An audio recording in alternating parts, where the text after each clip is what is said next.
რამდენიმე წლის წინ გრემის ტექნიკურმა კომიტეტმა გამოუშვა დოკუმენტი რეკომენდაციების შესახებ.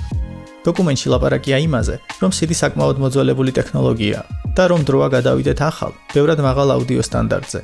მაღალი ხარისხის აუდიოს მინიმალური სპეციფიკაციები ამ დოკუმენტის მიხედვით არის 48000 sample rate, 24 ბიტი. ბევრი უპირატესობა აქვს ახალი პროექტების 48000 sample rate დაწყებას 44000-თან შედარებით. 48000-ზე მუშაობისას ნაიქვის ლიმიტი 24 kHz-მდე იზრდება, რაც ასე უბრალოდ ადამიანის ყურისთვის ბევრს არაფერს ნიშნავს.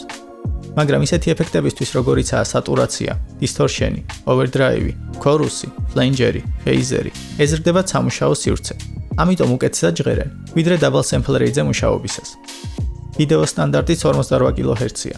ამიტომ შენს 48 kHz-იან აუდიოს თუ ვიდეოში გამოიყენებ, ზედმეტი კონვერტაცია არ დასჭირდება. მოკლედ, თუ აპირებ შენი მუსიკა CD-ზე ჩაწერო, მაშინ დააექსპორტე 44/16-ზე.